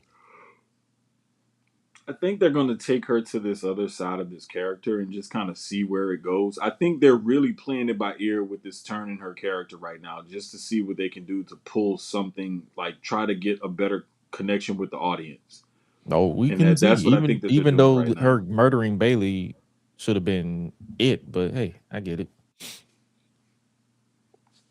But hey, man, that was SmackDown. SmackDown. That was SmackDown. That was AEW. That was good, solid. I'd say compared to last week or the week before, it was a good, solid balance with wrestling. On the side note, conversation. Shout out to Bianca Belair and Montez Ford, who gave birth to their newborn baby Romeo, I believe. Romeo Leonardo Allen Crawford. Yep. Yeah. And she made the announcement, Bianca, that is, on August 4th. So hey, shout out to them. Shout out to them, man. Hopefully everything goes well with the baby, with postpartum, all that good stuff, and with your finger as well. So hopefully everything goes well. Yeah. Y'all enjoy the time with this baby, because babies are precious and memories are something that you make forever. So hey, and I pray that they keep their jobs, because babies is also expensive as fuck. Yeah. It's like, hey, do not seek unemployment at this time in this economy, because brother and sister, listen. They are not cheap. They are Speaking from experience. Jesus. And speaking as an uncle who's are tight knit, because baby girl is 5 months. Jesus Christ, brother. Man, who you telling? Every time I go out there, I'll be like, "Ooh, you are a precious baby, but you are expensive." I be just talking because I talk to all the kids normally, like, you know, that whole Google guy. I don't talk baby. I was like, hey, what you doing? Because I want them to, when they learn to talk, and my brother's the same way. When they learn to talk, they talk normal and not broken. Bro, this is what we did with our kids. Like, we even talked to them like that when they were in the womb, and I'll never forget. Because my daughter, she had a lot of like ear infections and different things like that. So it kind of messed up her speech a little bit in the beginning till we got all the ear infections and all that corrected. There would be times when my ex-wife would have to call me and I would have to translate, because I understood what Maddie was saying, but she couldn't always understand what she was saying. They kind of like sound like a slight mumble. Bro, it was like, because I think I had that too. On the phone. What is she saying? So she would do speakerphone, and she would ask her or whatever, and Maddie would say, "Oh, she wants some Cheerios. Damn, you didn't know she wanted Cheerios." She would probably replace the C with another letter, and it sounded like something completely different. Oh, trust me, I think I was like that at one point. So I get it. It was like, it was the ear infections was messing up the hearing, and then the tonsils adenoids and the postnasal. It was just like it was the ears, the throat. It was like all kind of stuff she had going on until everything got fixed. I say, the thing is, in my case, it was seizures because when I was younger, I used to have seizures. So my Oh, dialogue okay. was so like to the point where the only person who could translate what I was saying was my mama. So it was like, Bro. yo, people like everybody was like, the doctors and all stuff. I don't know what he's saying, and she was like, he wants some ice cream. He wants a yogurt. And they were Yes. like, that's what, and then they're like, that's what you said, and I just nod because they couldn't understand Bro. because my tongue would twist and mess my words up. Oh, because of the seizures and stuff. Yeah. Okay, I see what you're saying. With So Maddie, it was more or less like and I know this because my little cousin had the same kind of thing. Like he had to go to the speech path and everything because his hearing was so messed up with his speech and everything. But like it would be like mumbled or kind of like because her hearing was off, and then she also had like the tonsils, adenoids, and all of that with the throat and everything. So she talked funny. yeah. And I would always, for whatever reason, understand exactly what she was saying. But nah, man, it's just kids are It's a precious, precious. and just praying everything goes well for them. Little homie appears to be healthy. Mom appears to be doing good. So big ups to them. And y'all niggas need to stop saying, hey, so when is Naomi and Bianca gonna be back? They will be back when they want to be back, when their bodies are willing and able. Shut up and stop asking and stop flooding their DMs asking that goddamn question. Like act like I Because got some Bianca didn't goddamn had her sense. baby, but her finger's still pregnant. Exactly. It still got fluid in it. Mm-hmm. So There's all man. kind of fluid, scar tissue, and everything else in that damn finger. Shit. So hey man. The good thing is it looks smaller than what it used to. Oh yeah, because when she posted a picture of her holding baby Romeo, you see the finger and it looked a little like It looks considerably smaller. considerably And smaller than what yeah. I want to say it looked at first like when it was kind of it wasn't it didn't even look swollen. It looked like just a mass of like scar tissue. Because when like a finger, like the whole digit is swollen. It Yep. was only swollen around that knuckle where it was broken, which leads me to believe that that's a lot of scar tissue that's built up. And if you got a lot of scar tissue that's built up like that, you can't really move and bend that finger. You can't really use that hand effectively. How the fuck can you wrestle? I need people to use common sense. I feel like with her, once she's able to like bend it, like really bend it, she probably gonna like And wear have a grip special strength. like I'm talking about and have grip strength. I feel like she's gonna wear like a special wrist tape for the rest of just for the rest of her career. I think so too.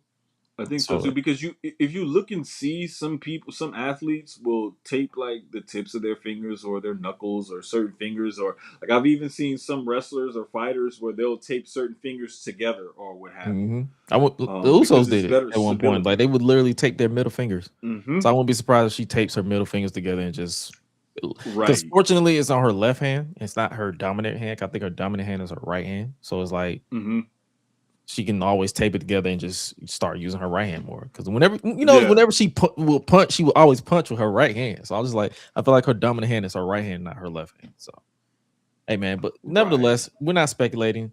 We wish you well. We wish you and the family well, and shout out to Dawkins too, because I believe his wife is due any day now as well. So hey, the Street Profits are gonna be off the streets for a while. They're going to be in the house with the babies. Goddamn Skeet Profits. Yeah, Skeet Profits. Ooh, Jesus. Last two tidbits before we get out of here. Dark Side of the Ring. They're in the middle of their 7th season. We started talking about it, but we skipped, I think, like 2 weeks or a week and a half of it. I peeped the one on Big Boss Man. And Dog. I knew I didn't nothing of realize he Big was Bubba Rogers. 41. You said what? I didn't realize he was 41 when he died. Yeah. They said them painkillers be messing you up long term. Bruh. Like, I'm older than he is right now. Yeah. That's what like whoa. Mm-hmm. Oh, but yeah, man, it was sad because it was like he seemed like he wasn't like a partier, drinker, drugger, nothing like that. But it was just like one of them things where he was just hurting all the time, and he that's the way he dealt with it. Yeah, because I think And his daughter was like, "What?" He's like, he told his daughter, she's like, he's like, "I'm trying, but I'm in pain. Like this is all I need. I need yeah, this to just yeah, get through."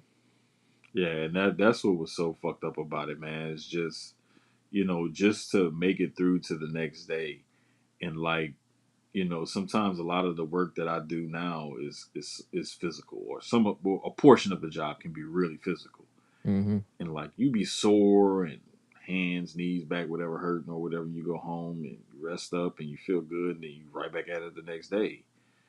Yeah. But if you multiply that times 100, like the actual physical impact, and then do that like all the time, like yeah, I could see why.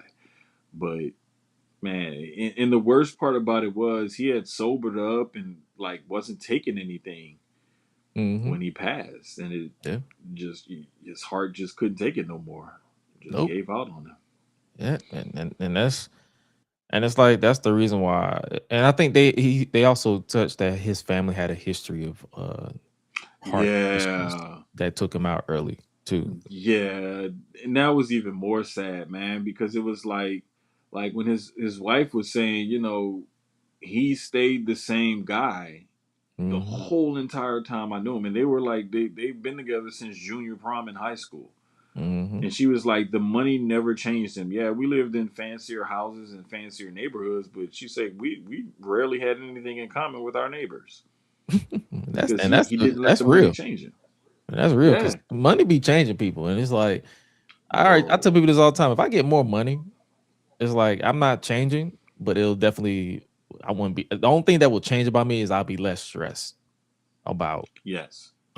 bills and stuff getting paid. That's literally it. But as far as like changing my personality, my lifestyle, bro, that money gonna stay in my damn bank. Like if I ain't gotta spend it, I'm not finna buy it. Yep. I put it to you like this: if I hit the lottery tonight and they deposit the money in my account tomorrow, Mm-hmm. I guarantee you, I'm still gonna want to wake up and go to the gas station and get breakfast tacos. Mm-hmm. And I'm still gonna go to work because that money is gonna relieve my stress. And then if it's to a point where I make enough money to where I can afford to step away from my job and actually take some money and invest Right. to make up other income, then I'll do it. But nah, because I've won the lottery before and I've literally set it in. It wasn't a lot of money, but some people was like, "Yo, I quit my job." And I'm like, "You quit your job for $10,000? That's it?" Idiots. I said, "That's it." I was Idiots. like, "You like no, you put that in the money and that'll relieve your stress for the next couple of months, but you still continue to go to work and stack up your coins so that 10,000 can turn to 15,000 and 15,000 can turn to 20,000." Thank you. I'll Cause say if listen, anything, you put that towards like your yearly vacation. I'm still gonna be the same person. Still That's gonna how I be in be the thinking. same house. But now watching If that episode, I'm I gonna was just have like, a yo, this is because the fun thing is, and it's like watching these with Jim Cornette is always interesting because he hated Attitude Era Big Boss Man. oh man, I found that shit I, I hilarious. think I think I don't know if he hated Attitude Era Big Boss Man. To me, it came across like he hated that those incidents overshadowed the career and the actual athlete and wrestler that he Hmm. was. That's how I felt about it. Oh yeah, the hanging Was or the like, lynching of Big Boss Man at WrestleMania. yeah, Because between I look that back at that cell match, I'm like, bro, that cell match was boring. between that Pepper and Big Show's daddy, Yeah, like yeah, you forgot how over this dude was like in the late 80s, early 90s. yeah. This is true. The whole if you in the car down in Georgia, I was like, yo, that's it's a hard time. I was like, yeah. Time, hard time. Say, man, that shit was crazy. But bro. not But that's the what I'm saying. other one I though, grew up on Attitude Era Boss Man. I did not see him during his peak in the 80s. no, I remember Big Boss Man with the blue, especially that goddamn Confederate flag he had on this shit too. I remember the appearance with Akeem the African Dream on the Arsenio Hall show. Like, I remember all of that shit. The fucking suplex with Hogan. Off the That cage. shit was like my bro. If that shit would have happened today, that'd be some shit that they'd have on ESPN on Sports Center. Yeah. Like that's how big that was back then.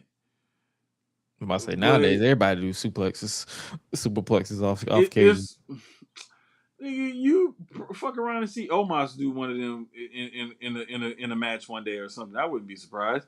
But Facts. like but back then that was like some groundbreaking, like whoa, what the fuck type shit. Mm-hmm. But you people forget, like, and this is why, like, I love the history of things, and why I love, like, the history of sports and knowing your history and stuff like that, because you didn't just get to where we are current day without all of this stuff happening before this. And learning all of that history helps you know more about the current product that you're watching. And just to go back and remember, like, I forgot that he was a participant in both of them scaffold matches. I was like, damn, he sure was. I forgot about that shit. And that's partially what led him to leaving there, because he found out, like, damn, they ain't paying me no. I'm Man, getting fuck paid y'all. 5,000. Y'all getting paid 10. 10? And I gotta take all these bumps and shit. And I almost had to catch Jim Cornette's stupid ass off this And he fucking man. didn't. He Fuck fucked that shit. He this. fucked that man shit up. Bruh. He said it's a When good thing he you wasn't a football player, because brother, you did not catch me. bro, when you watch that shit back, he does like this. He literally watched that man fall. It's like, bruh, you should have went under him. Like, brother, what are you doing? You just looked at this man. He's like, nope.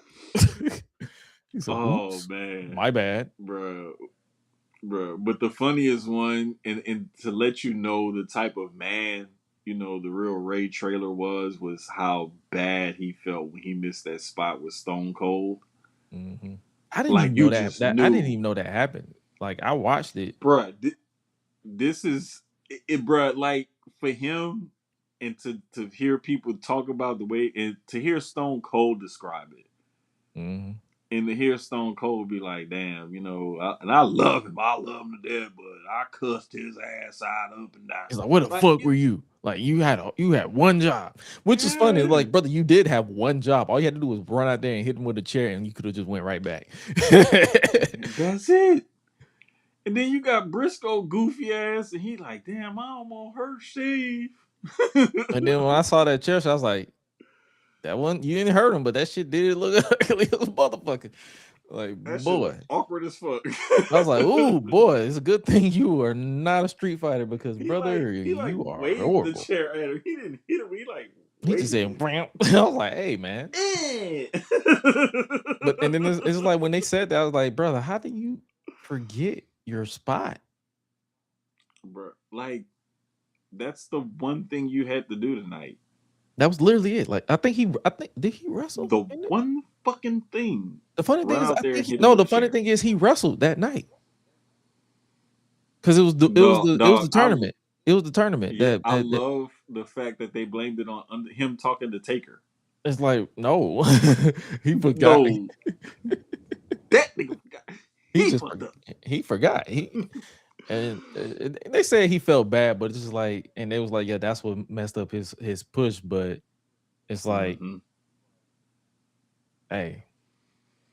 But you got to think about it. Back then, like, everybody was red hot and running on all cylinders. So it's like, if you had one little slip up or fuck up, that could, like, damage your push. So, oh yeah, hey, it is what it is.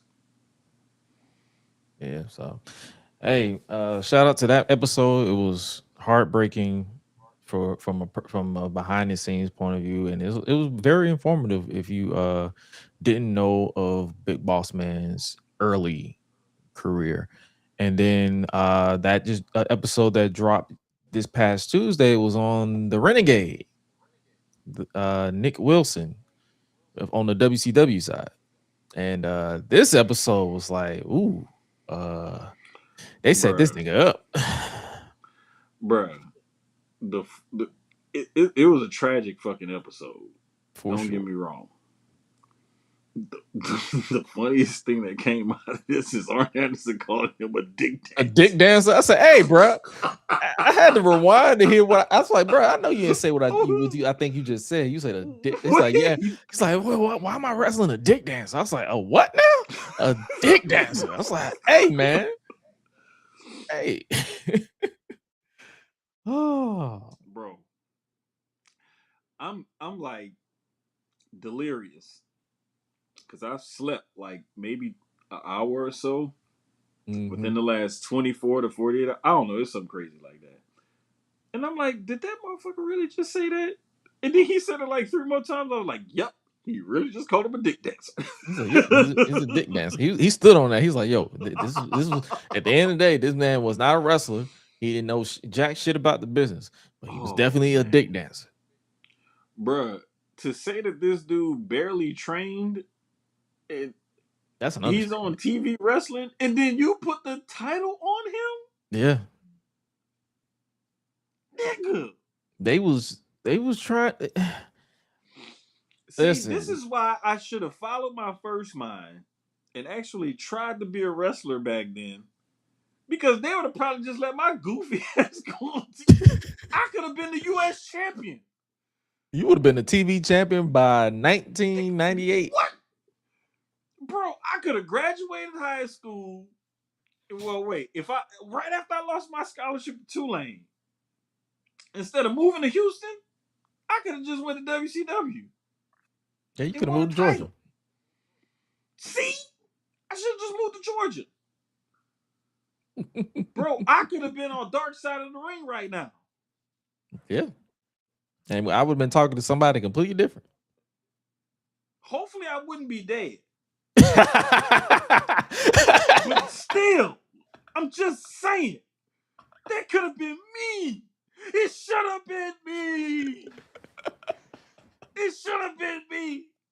I should have been a dick dancer. Wait.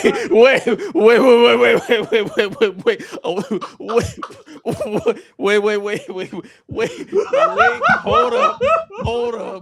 No.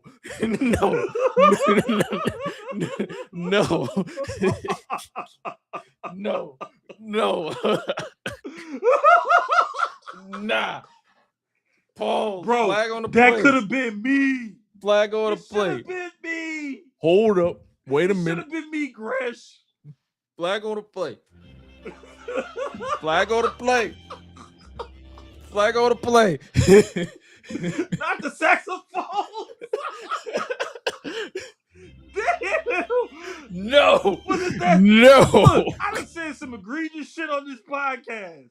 Why I gotta get saxophone? Because I had dreams of being a dick dancer to TV champion. You should no.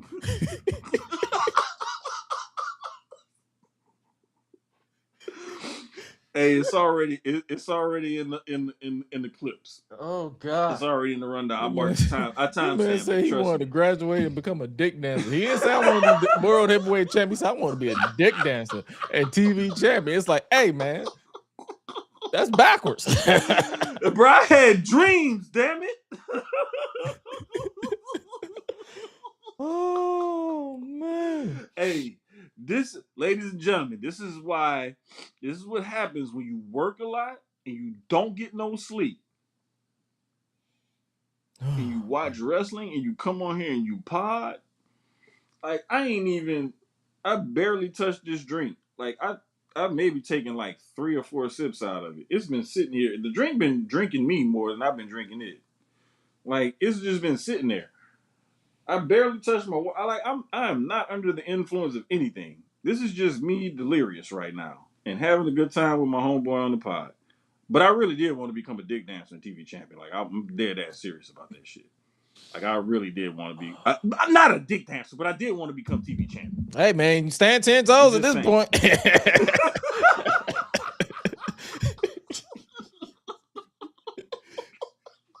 All right. Oh man.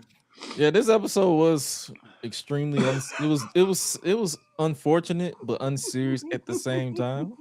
Like I'm sitting here watching it and I'm like, yo, they set this nigga up because they wanted Bruh. the Ultimate Warrior, but they couldn't because he was getting sued. So they was like, yo, we need the dude who looked like him. Mm-hmm. We got Ultimate Warrior at home. That was literally this. They're like, We got Ultimate Warrior at home. And it was basically false advertisement.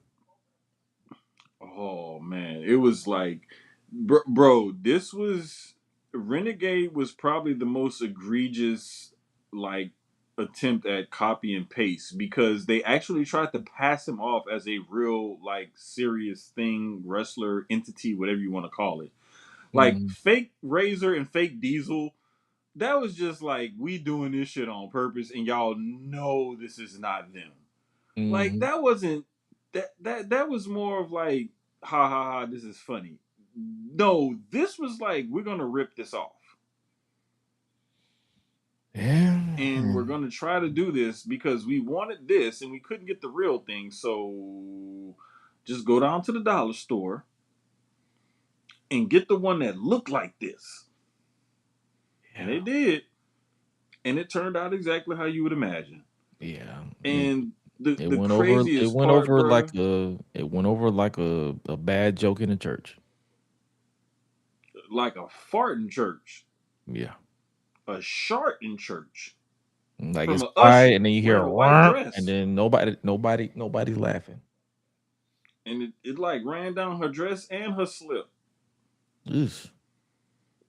Yeah, especially when she was wearing white on first Sunday during communion. Damn, you sharted during communion. Hey man, yes, right in the middle of the aisle. When they said the doors to the church open, they didn't mean that one. Wrong. The back door should have stayed closed. Exactly, Hadame. But this, yeah, it's like after watching, I'm just like, yo, this is. But this is a case where it's just a case of where he was desperate to be a wrestler, and he was like, yo, this is. He want the success. He want the attention because I think they talked about his upbringing and how he was abused and all that unfortunate stuff.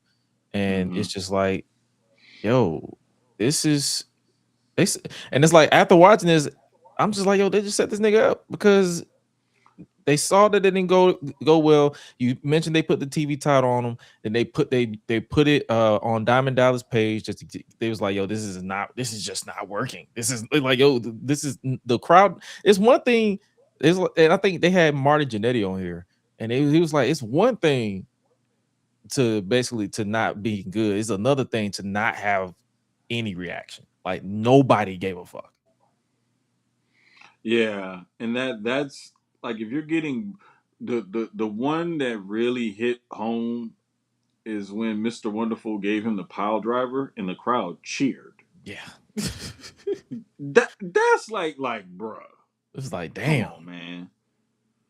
Like you know, after that, it would have been all right. Pull the trigger on this shit. Like pull it. Just pull it because this ain't working. Because Arn Anderson said he's like, bro, I love him to death. He came back. He's like, hey, he's like, Arnie, you know that was shit, right? He said that was terrible. He's like, and then he was like, damn, bro. It was like I don't know, bro. Like back then in WCW, they were literally throwing anything on the wall that would stick. Remember the Yeti? The Yeti. The Yeti. Yeah, it was a lot. It was a lot. And then after they figured out that, hey, this shit sucks, they had Jimmy Hart turn on him and basically throw water in his face. It's like, you're not a renegade, you're just plain old Rick, a nobody, you're nothing, you're a jobber, you're this. You know, I was like, bro, you buried the fuck out of him. Bro, you know they trying to bury the fuck out of you when they have Jimmy Hart turn on you. Of all people. Nigga, Jimmy Hart turned on you and torched you in a promo? You know how far down the fucking totem pole you gotta be for them to let Jimmy Hart do that to you? That, and you know how far in the total pole you gotta be for them to eventually turn you heel and still have you lose. Bro, come on, bro. It's like, Like, hey, at this point. And it's then when like, they do you actually want to brought be a in the wrestler that actual fucking Ultimate bad? Warrior, they had him still. They was like, yeah, we're gonna still use you as a stunt double. Bro, they buried him, dug him up, and then buried him further than what they buried him the original time they buried him. And then they shat on the grave. Yes. And then they fired him. Yep. Yeah. And then he went crazy. He went into depression. Killed himself. Now they say he killed himself. He had a allegedly. The girl had the gun, and then he grabbed the gun and pulled the trigger. Yeah. Anyway. Oh yeah. The conspiracy theorist on me is like, how you? But then when they showed a picture of her, she was kind of small and he was kind of big, so he kind of big enough to wrestle the gun away from her. No, it's highly plausible. Highly plausible.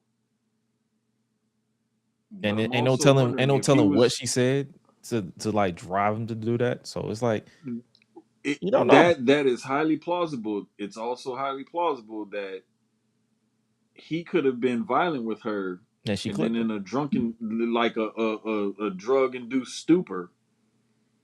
I'm gonna make this look like a suicide. Yeah. Hey man,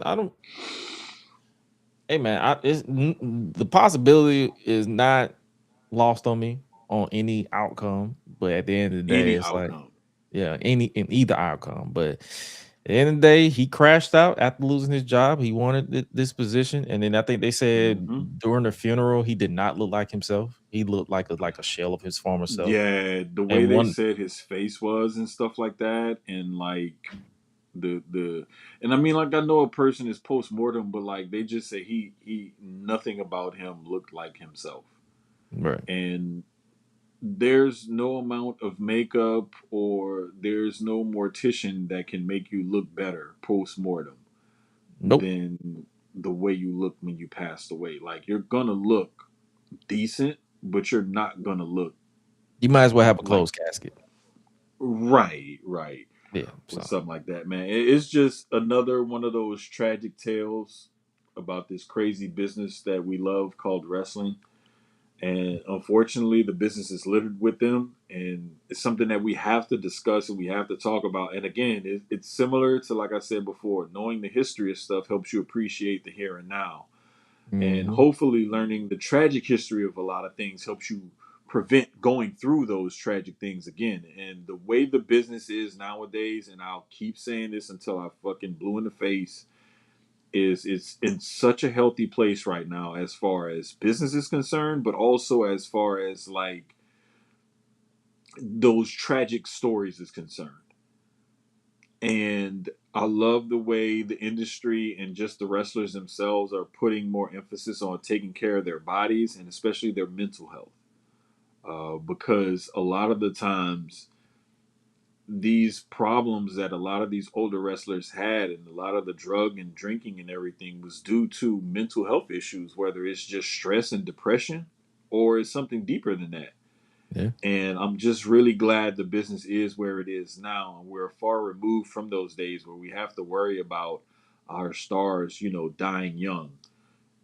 Unfortunately, it's still going to be a part of the business, but it's fewer and much fewer and much further in between the tragic stories that we heard about back then to what we hear about now. Indeed. Shout out to that thunder and lightning outside. It's about to rain. But nah, and it's ironic that the next episode is about Mr. Wonderful. Bro. So we just talked. We just mentioned Mr. Wonderful, and it's like, hey, the next episode is about him. So can't wait to see that one because I used to love Mr. Wonderful back in the day. Oh yeah, so yeah, Dark Side of the Ring. Those 2 back-to-back episodes. To wrap up today's episode, while Mr. Wannabe Dick Dancer takes us to the Giants corner. Let's talk about some Ashe, brother. Like, this Real your quick, goal. I just wanted to give a shout out to Ashe for their Black August event. It was really dope. We got a new Ashe men's champion, man. Shout out to Yaya. He dethroned Darius Carter in the main event after a 603-day reign as the Ashe men's champion. And Yaya is one of those guys where you look at him and he does not look like an athlete. He just doesn't. But the boy can fucking go. And I mean, I'm talking about a guy who looks like one of these big old fat sloppy football player type of dudes. Dude can do a con hilo over the top rope to the outside. Like, don't get it twisted. Like, he does a somersault, swanton dive as one of his finishers. Like, I knew Yaya was something special when I saw him do that dive at Ashe in Vegas last year for Mania Week. And like I saw the way he moved around the ring live, up front in person, like sitting ringside. And I was like, that kid is special. And almost year and a half later, he's the new Ashe Men's Champion. So shout out to Yaya. Shout out to Ashe for another dope ass event. And I just love the fact that they're putting on for the indies and an all black promotion, black owned. Shout out to MPX, Athena's promotion up in the Dallas Fort Worth area. She's putting on another tremendous event. I think it's Who Run the World 4. Mm-hmm. And they announced a lot of top talent that's going to be there. If you follow Mika at Mika the Mage on Instagram, Twitter, and all of that, she was one of the ones who had the exclusive. So shout out to Meeks because it was her, Sean Ross Sapp, and somebody else. Like they were the three who Athena gave that exclusive to. So shout out to her, shout out to them. Just a lot of dope stuff going on the indies. It was somebody else. It was another promotion. House of Glory just had one of their shows. I think it was last night, if I'm not mistaken. Yep. Where Amazing Red dethroned Zilla Fatu, and he said his goodbyes because he's evidently WWE bound. So, no, brother. Yeah, a lot of dope stuff going on the indies, man. I just wanted to give them a shout out, especially Yaya for winning that Ashe Men's title. For sure. And if Zilla's going to WWE, he need them Evolve graps. Send his ass to 2B. Man, that boy need to go straight to Evolve. Now I said send his ass to 2B because Evolve is on 2B. Send his ass straight to Evolve, brother, because woo, nigga. I know Amazing Red been wrestling for like 37,000 years. Red ain't lost that many steps to where he looked that bad. Nope. It take two to tango in that motherfucker. And just the clips that I saw, I haven't even gone back and watched the whole thing. But just the clips that I saw, it wasn't Red that was fucking up. Nah. It's like, hey, saying. Man. There was one little spot where I say Red kind of slipped. But that's to be expected after you've been wrestling 15, 20 minutes. And both y'all, even though Red got on, the full gear and Zilla's, shirtless, you're sweaty, it could happen. Right. But like some of them spots, that's clearly on Zilla. Yeah. And that's the kind of shit that he needs to work on and clean up before they put him on fucking TV. Because if that's the case, then Dick Dancer Giant, he's literally going to be on TV ready. You're going to be TV ready at this point. Look, bro, if Carl Anthony Towns can come in and chokeslam somebody, why can't I come in and chokeslam somebody through a table? Just let me chokeslam somebody through a I can chokeslam. I know JD McDonough, big head ass, to do it. It's like you gotta be quick with it though, because like if you try to chokeslam him, his head's gonna weigh down on your hand and might break your thumb. So you gotta scoop him up. My hand already fucked up from work, so that's it's like, man. Yeah. So You know what I'm gonna do? I'm gonna put my cream on and that rubbing alcohol with the Epsom salt in it. mm-hmm. I'm gonna soak it in that, and then I'm gonna choke slam his big head ass. Yeah. Just like we gonna choke slam this outro because hey, that's our show, ladies and gentlemen. Hopefully you guys enjoyed this edition of the Gresh Unleashed podcast. This was a great conversation, of fun, entertaining, dynamic as always that we be doing around here. If you enjoyed the show, hit that subscribe button. If you're watching on YouTube, hit that follow button. If Subscribe, you're watching on goddamn. Twitch, hit that follow. If you're watching us over on Twitter.com, I am not saying X, and follow us if you're watching over on Facebook, or if you're listening on demand, www.gressunleashed.com, wherever you get your podcast. Hey, make sure you guys leave those likes and leave the conversation, and just and hopefully you guys tune in with us next week. Song of the week, just as we close up out of here.